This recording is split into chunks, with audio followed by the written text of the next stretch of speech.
Wednesday. Word. Wednesday. Word. Wednesday. Word.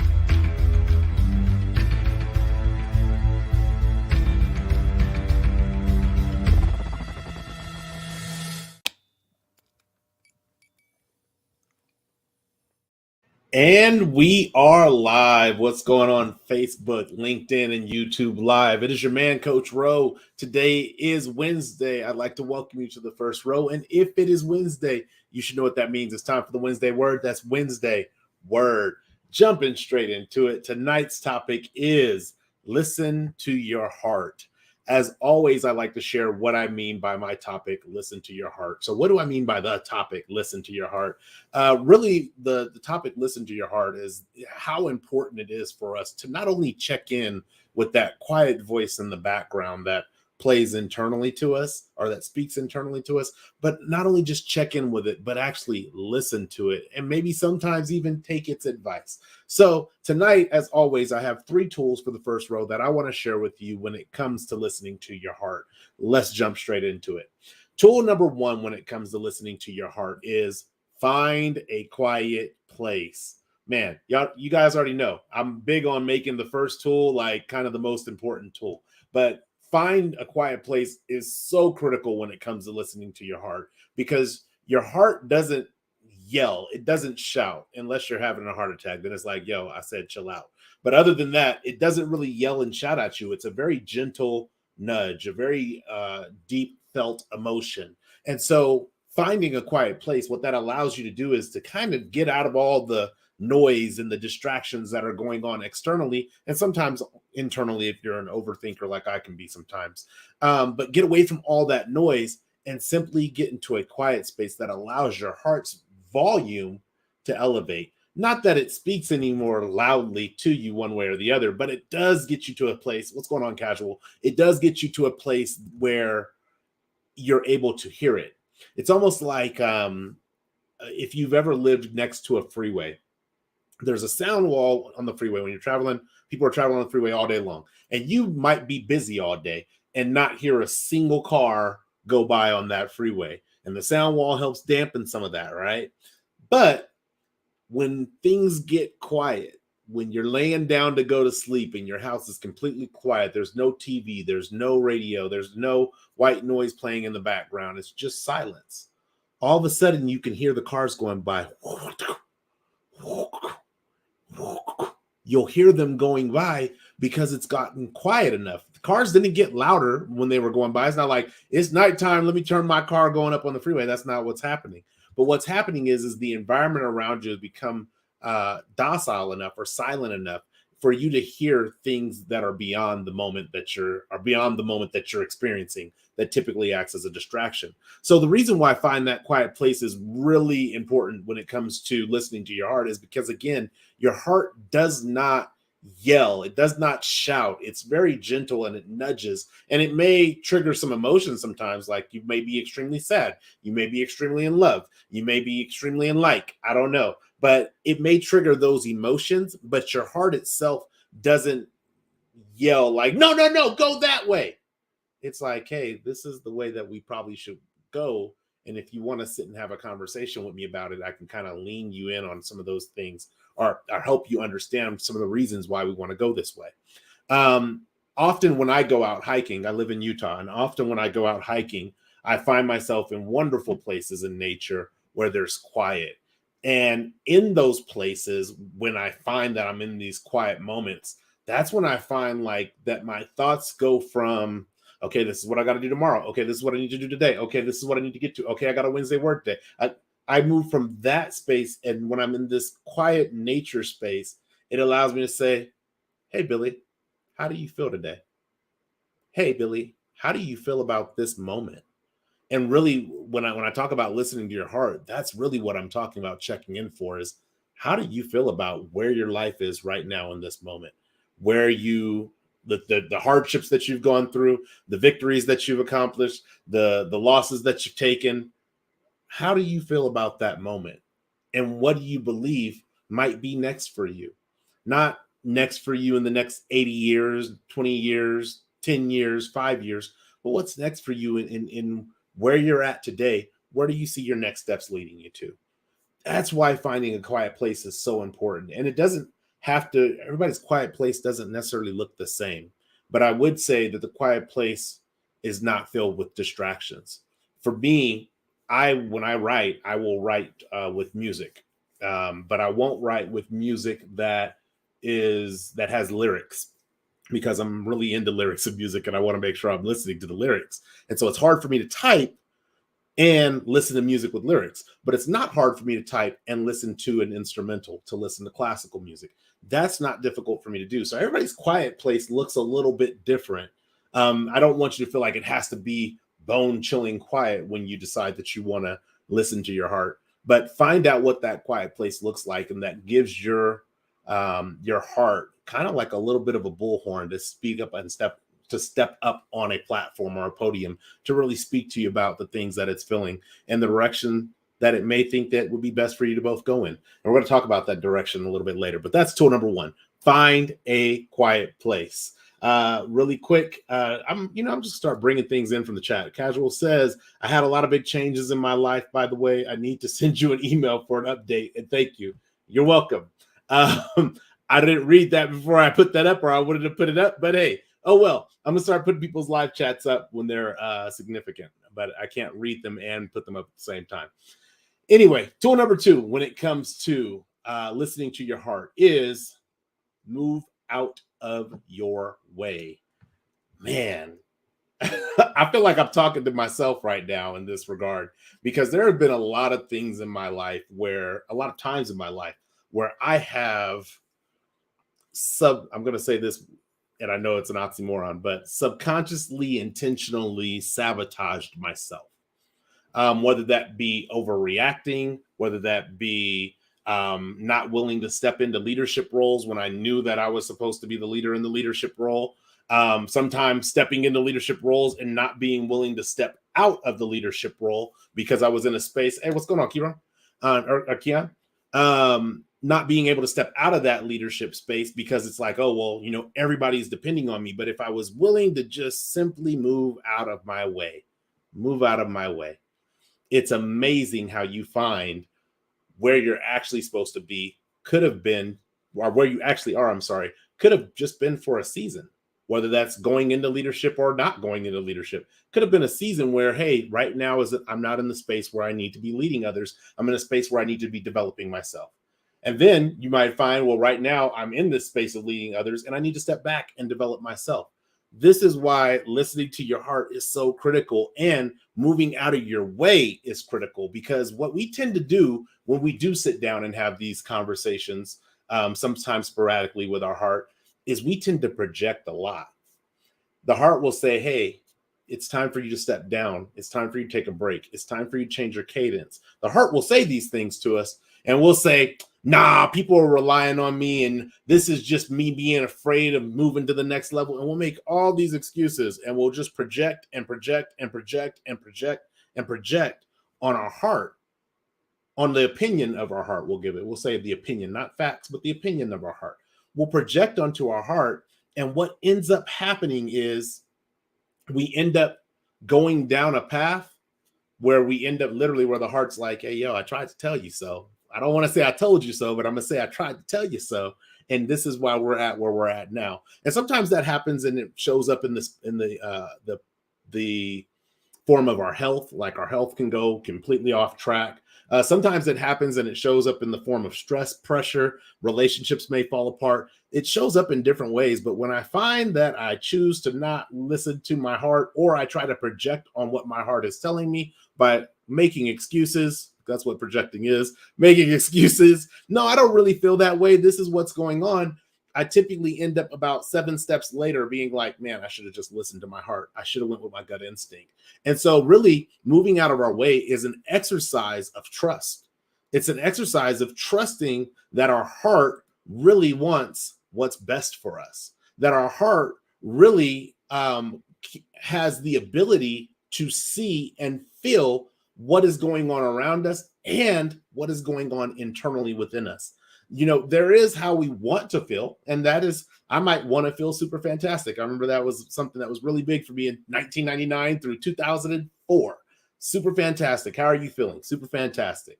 However, there's how I actually feel. And the heart, though I may want to feel super fantastic, and the heart probably wants us to feel super fantastic, the heart knows how we actually feel.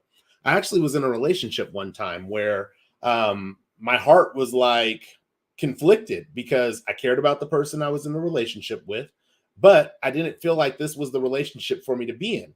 And my heart was like, hey, we're not really in this. We're not in this relationship like that. Why are we still acting like we are? And I was like, no, you got to stick these things out. You got to try to make things work. You got to do all these different things. And I was projecting on how my heart was telling me how I was feeling. I was projecting to my heart that no, we got to stick into it through the struggle, and we got to, come out on the other side with our relationship went through highs and lows and trials and tribulations. And now here we are. We are 29 years together, and my heart was like, that's not who we are. That's not what we're not in it for this.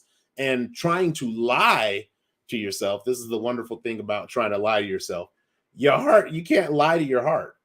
Think about when people break up. When people break up, oh man, I didn't never care about her. She was nothing. She could go out there and live her life. I ain't even tripping. 2 minutes later, you're crying. Why are you crying? Because you can't lie to your heart. Your heart is like, yo, emotionally, regardless if the relationship was good or bad, emotionally, the relationship has come to an end, and that's a loss. And the heart is analyzing that loss and saying, here's the things that I'm going to miss about this person. Yeah, it wasn't all great. No, it wasn't all wonderful, but these are the things that I'm going to miss. And the heart knows instinctively how to mourn that loss. Whereas we logically try to overcome that loss, especially with men. We try to overcome the fact that we are, or not, that we're not invincible. We try to overcome, that's, wow, I just not thought of it that way. But we try to overcome the fact that we are not invincible. And in that attempt to overcome the fact that we're not invincible, we try to push down those emotions that come up in regards to our hearts when we end up in breakups, or when we end up in situations where we're hurt or where we're sad. And in doing so, what happens is our heart is like saying, hey, yo, I'm in here beaten and I can feel everything that's going on the inside. We're not okay. We're not okay. And we what do we try to do? We try to go and hang out with the homies. We try to go and do things to take our mind off of the situation. But the heart is like, yo, I'm still in here and I'm not okay. I'm not okay. And so learning how to move out of your way is really giving your heart the permission to tap into something that we're going to talk about in tool number 3, but to tap into a very powerful component of our hearts in tool number 3. We'll talk about that, but it's giving your heart permission to do so and to really activate that. I guess we'll call it a characteristic, to activate that characteristic in a way that puts you in a better space, because not only is the external climate assisted or purified, we'll call it purification. So purified, the internal environment is cleansed and purified as well. So that's tool number 2. Move out of your way. Do your best to ensure that you are not dismissive about what your heart is trying to tell you. It is like, yo, hey. I don't know if you've ever seen Family Guy, but it was like, mommy, mama, mommy. It's trying to get your attention for a reason. And let's talk about tool number 3. Tool number 3, when it comes to listen to your heart, is your heart knows things. Yeah, it knows things. Remember that internal climate I was telling you about? It knows things. It knows things instinctively about that internal environment. And I think sometimes we forget the nature of the human heart. We like forget because we have brains, right? So we can forget, but we forget the nature of the human heart.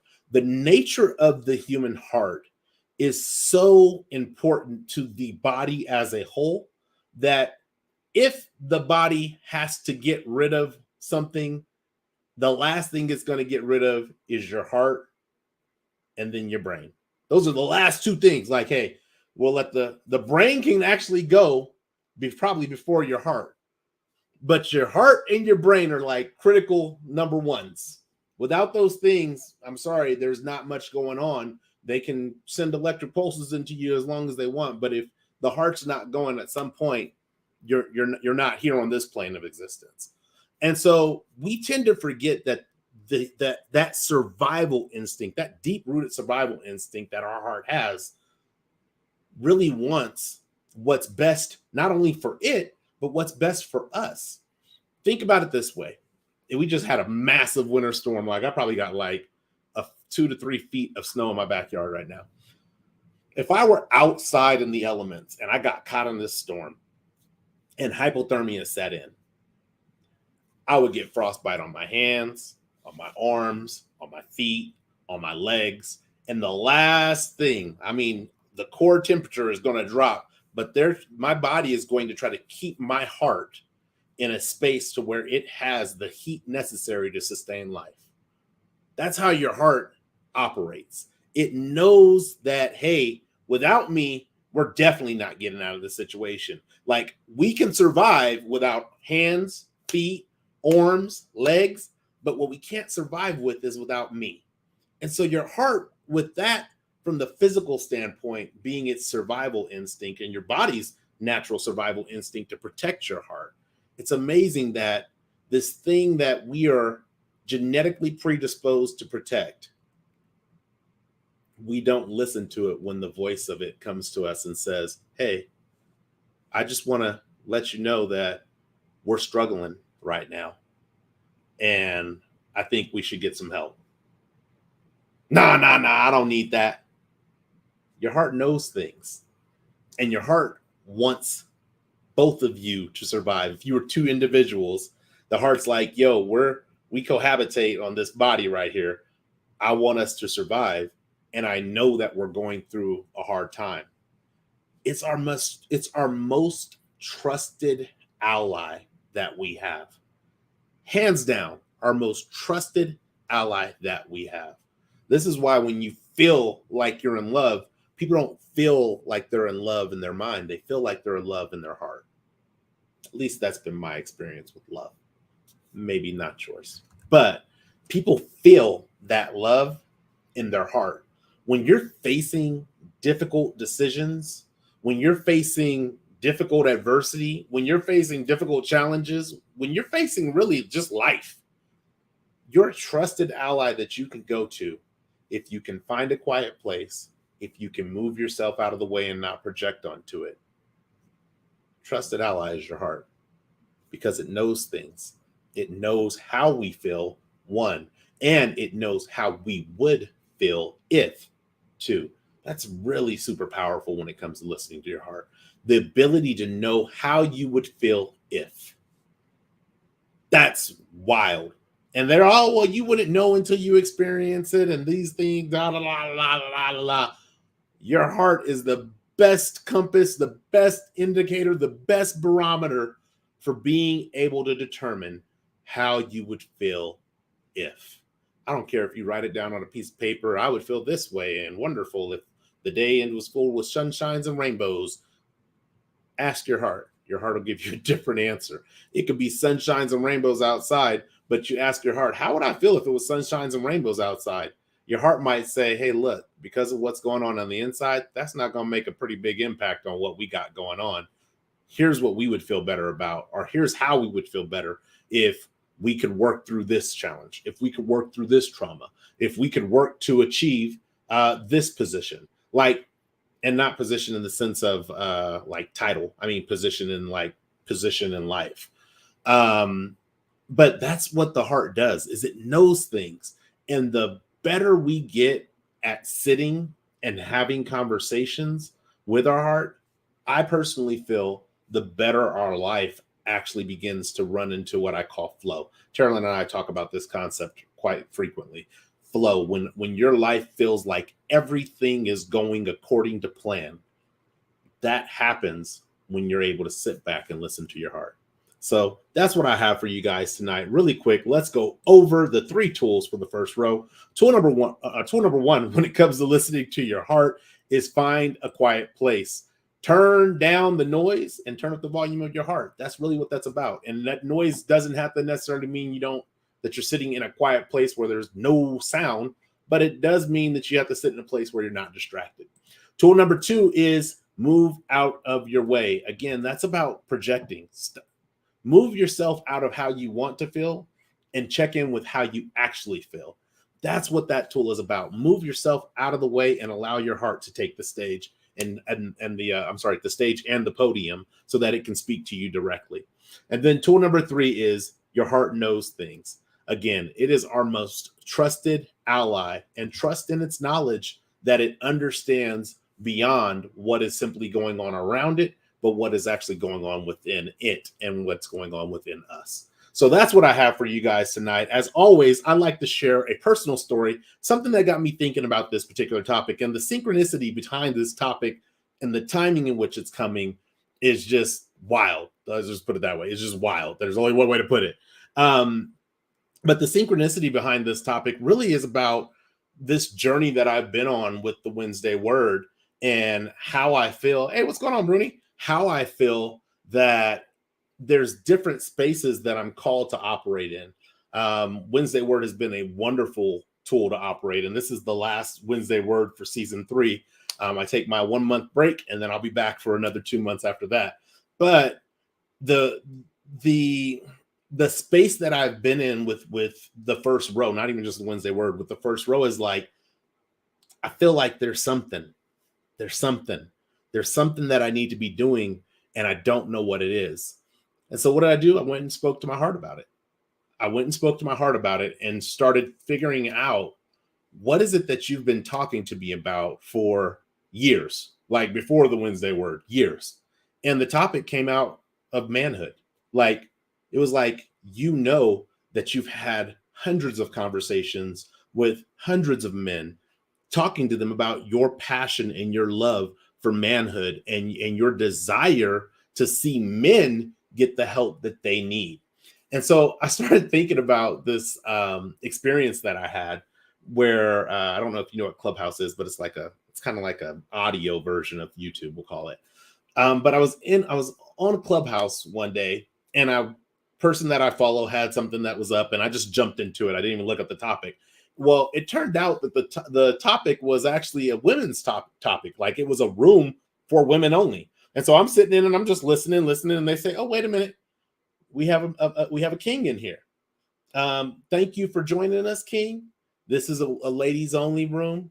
We let us pray for you before you leave, but we're gonna have you leave the room." Okay, cool. And I wasn't like, "Nah, you can't kick me out. Nah, F your couch." Nah, there was none of that. It was just like, "Oh, okay.